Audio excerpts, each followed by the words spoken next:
Another day, another YouTube policy update, and this time it's about harassment. It's not unexpected. YouTube has been moving in this direction for many months now, expanding on their speech regulations, implementing more and more punishments for when you say something they disagree with, and even terminating channels outright when they cross the nebulous and ill-defined line that YouTube is continually shifting. But today they have really kicked it up a notch. Community guidelines, in theory, make sense. The idea that harmful content should be removed, on a surface level at least, is not one that many people will disagree with. Unfortunately, a lot of the most vocal advocates for purging harmful or hateful material never look past a surface level interpretation of, well, now you just know it when you see it.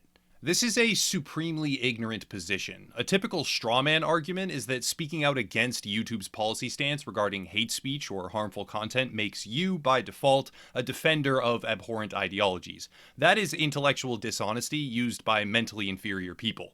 The problem is born, quite simply, of a flexible guideline system which determines subjective policy enforcement and ultimately comes down to a personal or emotional response. Earlier today, December 11th, 2019, YouTube posted a blog update that details their newly enforced policies regarding harassment. And alongside that, probably one of the more iconic videos on all of YouTube, which is the content cop of Leafy done by a creator named iDubbbz, was stricken from the platform. For anyone who never watched the video, as of right now, though that could quite literally change at any moment, there are other content cop videos available from iDubbbz, so watching any of those will provide some good context on what it is. Basically, they are edgy, they have some insults, and they are designed to expose hypocrisy, inappropriate behavior, and suspect motivations in creators who are producing either predatory, misleading, or disingenuous content. I won't downplay things, they are definitely edgy and will absolutely offend a certain group of viewers, but largely speaking, they are passionately endorsed by the broader YouTube community. Well, under the new YouTube regulations, this video that had amassed, I believe, tens of millions of views over a span of multiple years was struck down because it was deemed as harassment and violated community guidelines. Now, before going further, we should probably examine exactly what the new policy says. For the sake of viewer boredom, I'm not going to read the entire thing. That would waste everyone's time. You can read it yourself if you want to. Instead, I'll cut it down to a couple of key points.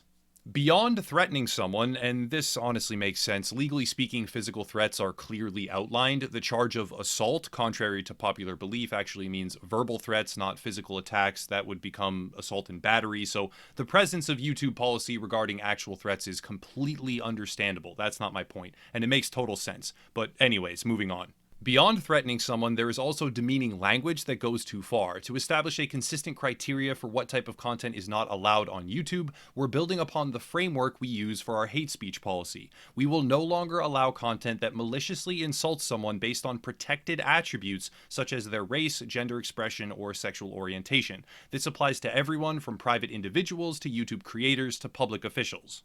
So that's part one, but to fully understand part one, we now have to examine their hate speech policy. The document is all over the place, even tying into the authoritative content keyword, which is just a bludgeon to snuff out independent creators and promote legacy media, but that's an entirely separate topic. The important part is the update, which lists a few terms. Today, we're taking another step in our hate speech policy by specifically prohibiting videos alleging that a group is superior in order to justify discrimination, segregation, or exclusion based on qualities like age, gender, race, caste, religion, sexual orientation, or veteran status. This is important because it establishes a few comparisons. Most of these terms, like age, gender, race, or sexual orientation, refer to characteristics that do not typically involve choice. However, at the end, there is veteran status, which totally redefines how we need to evaluate YouTube's hate speech guidelines. Veteran status comes down to a chosen profession, which means YouTube has expanded their definition of hate speech beyond what is typically assumed by the average individual as hateful, and begun to include vocational designators as well. To make one thing crystal clear right now, I support our troops, and no one should be discriminating against them, but the point is to evaluate YouTube's ever-advancing policies. If we return to the most recent harassment updates, we can see the phrase protected attributes, such as race, gender expression, or sexual orientation. And this policy is built upon the previous hate speech guidelines, which means this list of protected attributes can absolutely include further designators that are not necessarily tied to factors outside of personal subjective choice. So what does it all mean? Well, simple. It means that protected attributes can now be assigned at YouTube's sole discretion, having nothing to do with the currently accepted norm of characteristics that are outside of one's personal control, such as race, for example. And once assigned, criticism of that protected attribute, which can be even something like a professional career choice, would be classified as harassment, therefore resulting in critical content aimed towards that aspect being stricken from all of YouTube. To really demonstrate this, let's use a hypothetical here. In theory, the term incel is referencing a group of people who are involuntarily celibate. This would even technically fall under the once normal definition of hate speech targeting something outside an individual's control, but that's beside the point. The term incel is often used in a negative way, specifically to insult and demean. Picture now that YouTube expands their harassment policy to include the term incel. This would mean that the hordes of liberal snowflakes who scream the term at the top of their lungs every time someone disagrees with them would then be guilty of harassment, and videos containing the term would be banned from the platform. To clarify, I am not advocating for this. I am advocating against it. If someone wants to insult another person and call them an incel, go for it. In the majority of circumstances, it's used inaccurately and just makes you look bad, but go for it. Honestly, do it. The point is to show that YouTube is establishing a line in the sand that is capable of shifting at any moment and has already stretched far beyond where average viewers assume it to be. The next paragraph, though, is even more important. Something we heard from our creators is that harassment sometimes takes the shape of a pattern of repeated behavior across multiple videos or comments, even if any individual video doesn't cross our policy line. To address this, we're tightening our policies for the YouTube Partner Program to get even tougher on those who engage in harassing behavior and to ensure we reward only trusted creators.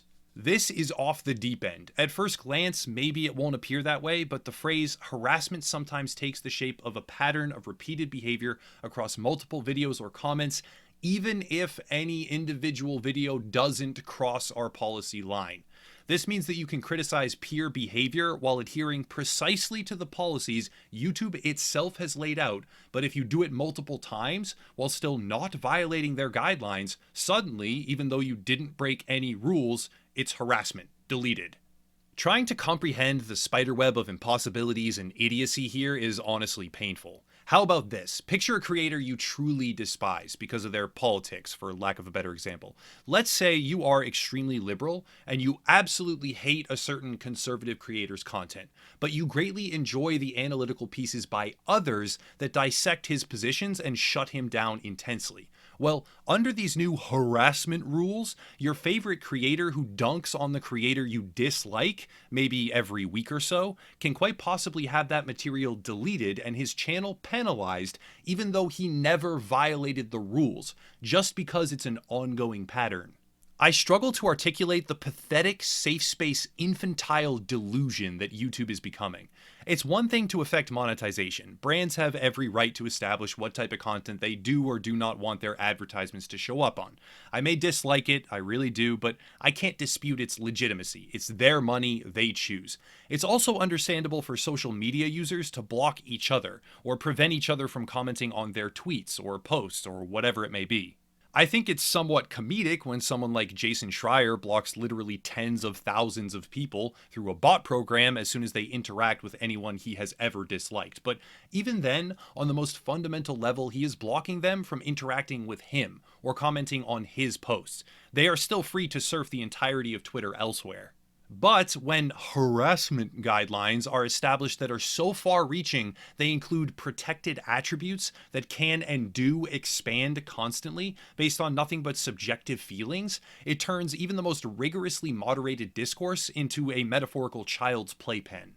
How about the term snowflake? Some young people have argued the mere word is damaging to mental health. Would this mean that snowflake might someday be reclassified as a protected status or designated as harassing language, therefore purging video content that uses the term in reference to another creator or individual from the site?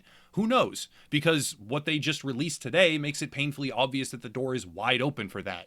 The activity of user criticism does not cease. You cannot cater to the lowest common denominator. It's just not possible. If YouTube truly wants to eliminate everything that could possibly be harassment or interpreted as harassment from their platform, it will mean consistently increasing the level of critical suppression until pretty much everything is banned.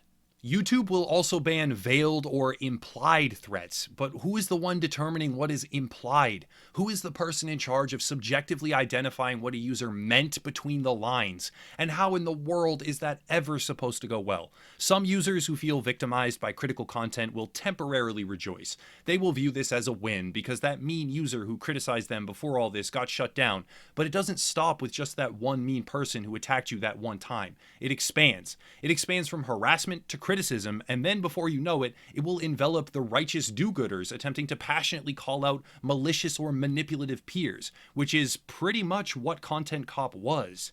This isn't a win. This isn't a policy that will help anything. This is a step down the road of obliterating the vast majority of quality content on YouTube and turning it into a graveyard of legacy media clips and nothing else. Oh, and speaking of legacy media, do the frequent hit pieces by them on established creators get shut down too? Probably not. That's it for today. YouTube is destroying their own platform. And yes, I am scouting for alternatives actively and also praying that they will wake up and stop all this, but I don't have high hopes. If you want to support, check out the Patreon. I criticize things and people, so who the hell knows where my content is headed in the near future. Might as well shill that right now. Also Twitter, merch, etc., but I'll cut it there and stop rambling. As always, thank you all for watching and have a nice night.